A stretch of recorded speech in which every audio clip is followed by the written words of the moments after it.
Mi nombre es Giovanni Silva, soy venezolano. Llegué a los Estados Unidos hace unos meses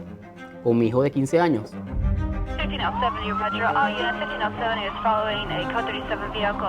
Y bueno, una mañana yéndose al colegio me lo arrollaron.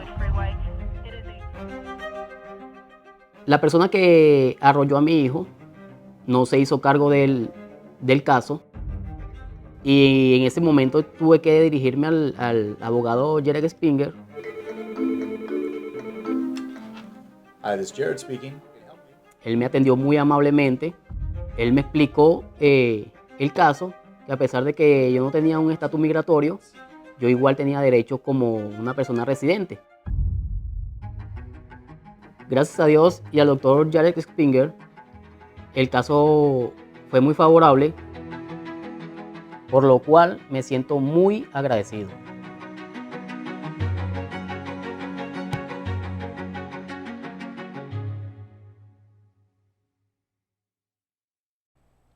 Si quieres hacer una cita con el mejor estilista del sur de la Florida, que es Calogero Tramonte, hazla a través de su página web, que es tourette.com.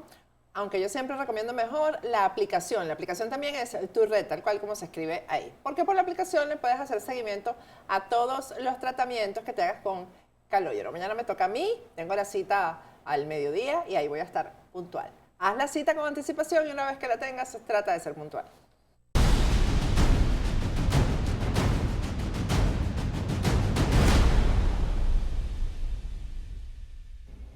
Hola amigos de Factores de Poder, ya estamos de regreso a nuestro estudio,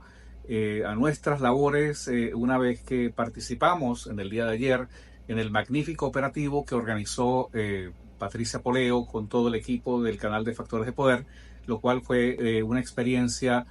muy gratificante poder conocer personas que no conocía directamente y poder tener la oportunidad de conversar, de comentar y de analizar todos los temas de la coyuntura política en Venezuela.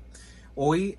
quiero compartir con ustedes, hacer un repaso de algunas cosas, algunas incidencias que ocurrieron durante la jornada electoral, algunos eventos que se han desarrollado en las últimas horas y algunos posibles desarrollos en un momento que yo no dudaría en calificar de dramático en la historia política de Venezuela. Todo esto tiene su inicio en el momento en que la oposición decide emprender una ronda de negociaciones, las llamadas negociaciones en México, que luego desembocan en el Acuerdo de Barbados. Originalmente la oposición, la MUD, la Plataforma Unitaria, argumentaba que la necesidad de esas negociaciones con el gobierno de Nicolás Maduro obedecían a tratar de lograr, ellos dijeron textualmente, condiciones y garantías electorales. Esto que debería ser una situación obvia en cualquier sistema democrático, no lo es en Venezuela, porque es ampliamente conocido que el chavismo prácticamente todas las elecciones en Venezuela las ha ganado haciendo fraude y trampa.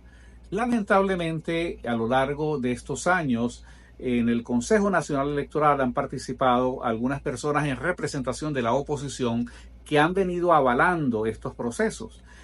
También ellos han contado con el aval de algunas organizaciones, de algunos observadores internacionales y lamentablemente se trata de un sistema que prácticamente está diseñado para favorecer a quien organiza la elección. Esto es lo que trataba de corregir justamente la oposición al emprender estas negociaciones. Sin embargo, estos acuerdos de Barbados terminaron en un documento ambiguo, en un documento donde prácticamente los compromisos que asumía el gobierno eran poco claros y estaban allí prácticamente enunciados en una forma confusa. Esto es lo que da pie para que más adelante, unos meses más adelante, Jorge Rodríguez se desmarca de estos acuerdos y lamentablemente fue pasando el tiempo y la oposición no, vamos a decir, decidió abandonar esa lucha por mejorar condiciones y garantías electorales y embarcarse sin ningún tipo de garantía en ese proceso electoral. Bueno, esta decisión es lo que explica toda esta charada que hemos visto en las últimas 48 horas, porque se trata de una situación que era previsible. Ya se sabía que el chavismo iba a tratar de hacer esto y siempre el chavismo pues ha estado dispuesto a hacer cosas peores. Este proceso comienza con la designación, como siempre lo hacen antes de cada proceso, de una nueva directiva del Consejo Nacional Electoral,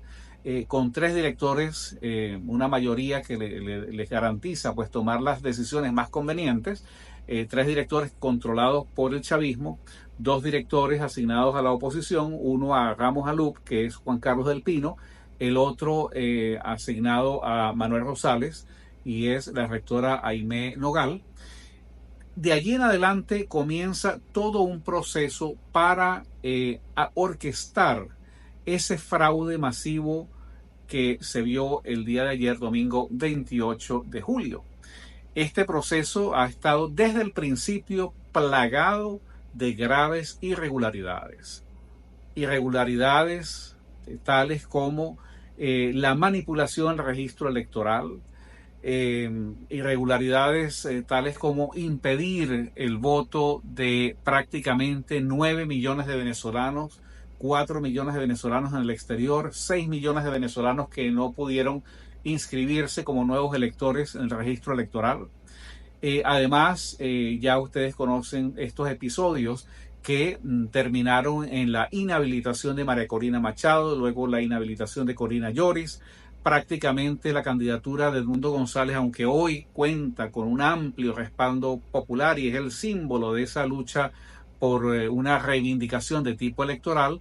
en el momento, en la coyuntura en que él sale seleccionado, el resultado es el subproducto de una decisión que toma el régimen chavista en ese manejo de inhabilitar electores de una u otra manera. Pero además está el hecho público y notorio de la forma vulgar, grosera, abusiva como Nicolás Maduro utilizó en su campaña electoral los recursos del Estado, las instalaciones, los recursos de las Fuerzas Armadas Nacionales, y esto no había ninguna manera de controlarlo. En estas condiciones, sin ningún tipo de garantía, sin ningún tipo de condiciones, además enfrentando una situación de hostigamiento, enfrentando persecuciones, encarcelamientos de las personas que hacían campaña. Este ha sido uno de los procesos quizás más inauditos que se haya conocido en la historia de Venezuela. Se puede decir que el chavismo prácticamente se ha apropiado de todas las elecciones, pero lo de este domingo 28 ya pues alcanza un nivel completamente diferente. Hay que decir que a todas a estas arbitrariedades que hemos señalado, además hay que sumar el hecho de que así como se inhabilitaron candidatos, se inhabilitaron partidos. Hay tarjetas electorales que le fueron confiscadas, Acción Democrática, Voluntad Popular, a Primero Justicia, en algunos casos como el de Un Nuevo Tiempo, quizás por las negociaciones bilaterales que ha mantenido el régimen chavista o que venía manteniendo, porque según tenemos conocimiento ya esas negociaciones con Manuel Rosales y Un Nuevo Tiempo están prácticamente congeladas, pero en virtud de ello Manuel Rosales logró conservar y proteger su tarjeta. De manera que a estos partidos solamente les quedó la posibilidad de postular un candidato a través de una tarjeta que es como el paraguas de todas, que es la tarjeta de la MUD, la tarjeta de la llamada Unidad Democrática. Por si esto fuese poco, en el proceso de acreditar testigos, fue un proceso accidentado, era evidente que el régimen chavista estaba orquestando un fraude. Pero lo dramático de esto no solamente ocurre en los días previos, sino efectivamente en el día de ayer. Es la primera vez que tenemos conocimiento de un proceso electoral en el cual le es negado el acceso al testigo nacional o a los testigos nacionales de uno de los candidatos. Se supone que todos los candidatos debieron tener sus testigos, no solamente ante el Consejo Nacional Electoral desde el punto de vista político, sino también ante la Junta Totalizadora, que ya se trataría pues de un testigo más de carácter técnico. Frente a toda esta cascada de irregularidades, el retraso en la acreditación de los testigos, las estrategias para sobornar y para extorsionar y chantajear a los testigos de la oposición. Siempre nos pareció curioso que la estrategia de los voceros de la MUD era estaban en un estado de negarse a admitir públicamente que esas irregularidades estaban ocurriendo, y admitían alguna que otra cosa y la banalizaban o la desestimaban como una incidencia menor. Se puede pensar que esto era producto de la intención de no desmotivar el voto, pero eso es una conducta que se repitió ayer a lo largo del día, cuando escuchamos varias veces a Delsa Solórzano decir que, bueno, que el proceso era normal, cuando luego logramos ver los videos y no entendemos que el proceso estuvo plagado de anormalidades desde el principio, con mesas que no pudieron instalarse, con testigos que no se les permitió la entrada, y con testigos que aun cuando se les permitió la entrada, no se les entregó el acta de escrutinio generada por la máquina. Todas estas irregularidades de alguna manera fueron, por decirlo de una forma, entre comillas, tapadas, ocultadas por la MUD hasta el final de la jornada. Ya el hecho de que no se le permita la participación a un testigo nacional y a los testigos en las mesas es un problema sumamente grave. Pero esto desemboca ya en la comedia que monta Elvis Amoroso hoy en la madrugada, para anunciar unos resultados que ni siquiera los chavistas se pueden creer. No solamente por las movilizaciones que hizo María Corina con Edmundo González, sino porque realmente los militares que estuvieron en ese plan República amañado al servicio de la candidatura de Nicolás Maduro, esos militares podrán dar fe del grado de apoyo masivo que tenía el candidato de la oposición. Y esto es algo que no se puede ocultar, es algo que seguramente, sin la menor duda, se vio reflejado en los votos, pero que producto de nosotros decimos fraude, pero en realidad yo pienso que la expresión fraude es sumamente generosa con lo que vimos ayer. Yo creo que lo que vimos ayer fue un asalto a mano armada, donde estábamos antes de ayer frente a un chavismo que se robaba las elecciones, estafaba, se robaba los votos, manipulaba, pero que de alguna manera conservaba algo de pudor y trataba de ocultar con cierta vergüenza esas arbitrariedades, esas desviaciones. Lo que vimos ayer es un chavismo que perdió completamente el pudor, que no tiene vergüenza, que se le cae la máscara y que ha quedado desnudo frente a todo el país.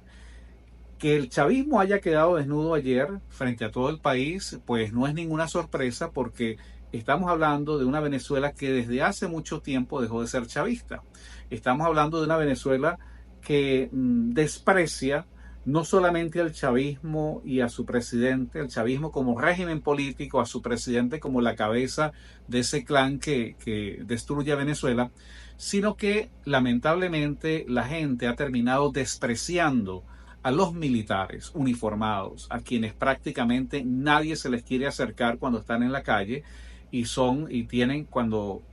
son civiles, tienen que ocultar discretamente su condición de militar para no ser víctimas del desprecio público, porque hasta este grado de rechazo se ha llegado cuando la gente identifica que son las personas que justamente están sosteniendo al régimen chavista. De esa manera, es una situación que era totalmente evidente, y cuando se produce este anuncio por parte de Elvis Amoroso, se hace de una manera apresurada. Tenemos conocimiento, por ejemplo, de que ese primer boletín que emitió el Consejo Nacional Electoral está plagado de contradicciones. Las sumas que ellos presentan no coinciden, pero es que además ese boletín hemos conocido en la voz del ex candidato presidencial Enrique Márquez. Ese boletín no salió generado de la sala de totalización. Ese boletín sale de la oficina de Elvis Amoroso. Entonces, lo que se deduce es que Elvis Amoroso escribe unos números, cuadra unos números, asigna unos valores a los diferentes candidatos y eso explica las contradicciones, las inconsistencias y los errores en la suma matemática de esos números absolutos y de los porcentajes, que en definitiva deberían los porcentajes cuadrar en una suma total de un 100% y están por el orden del 150% cuando se suman los votos asignados a los candidatos que él anunció en ese primer y único boletín. Además, hay una gravísima situación porque el Consejo Nacional Electoral se ha negado a entregarle las actas a los partidos políticos y esto con ese argumento de que un presunto hackeo es la manera como ellos quieren justificar que en esas 2 horas de retardo, en esa apagón que ocurrió, en realidad lo que estaba ocurriendo es que estaban justamente tratando de resolver cómo iban a manejar la puesta en escena de todo ese robo, de ese asalto a mano armada que perpetró el chavismo el día de ayer. En este momento, lo que está planteado, y lo sabemos por lo que ha dicho María Corina Machado, ellos están pidiendo las actas, quizás ellos lograron reunir entre todos los candidatos entre un 35 o 40% de las actas. Personas que manejan los números aseguran que la proporción es dramáticamente superior en favor de Edmundo González y que por eso ellos dicen que con esas actas sí se puede estimar una tendencia que prácticamente sería inmodificable y que confirmaría que Edmundo González es el candidato ganador y no Nicolás Maduro. El problema que está en este momento atravesando el régimen chavista es que hay un reclamo que es, digamos, parte del ABC de los que se meten en estos asuntos de las elecciones. Y es que lo menos que se puede dar es el acta. El acta viciada, fraudulenta o como sea. Pero el régimen, a través del Consejo Nacional Electoral Chavista, no quiere dar las actas porque hay un proceso en este momento, quizás para el momento en que este programa salga al aire, posiblemente ellos hayan logrado consumar, destruir la prueba material de ese asalto a mano armada, de ese fraude electoral. ¿Qué es lo que quiere evitar el régimen chavista? Justamente que se realicen ese cotejo entre el acta electrónica y los papelitos que contienen las cajas, que sería un cotejo o una comparación de tipo manual. Ya hay candidatos, inclusive nos llama la atención que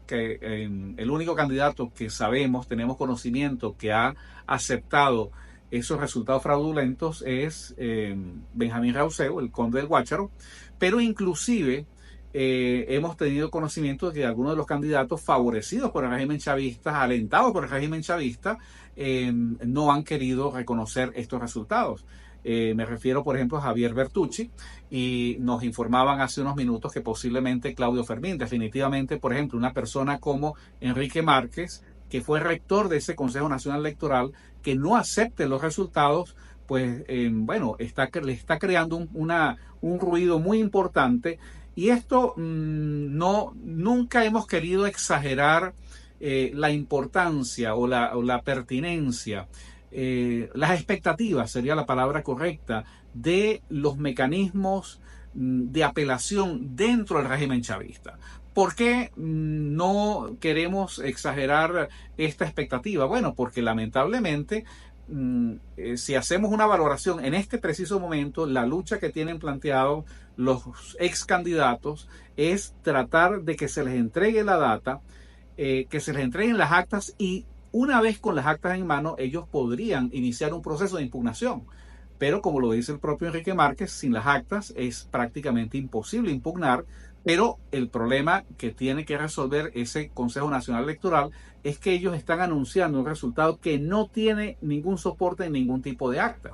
Entonces, el reclamo que le están haciendo al CNE es, bueno, ya emitieron un primer boletín con unos resultados que anuncian a Nicolás Maduro como presidente, hay que ver en qué actas se soporta ese boletín. Y la convicción, según se tiene información por parte de los dos rectores que están, digamos, conectados con la oposición,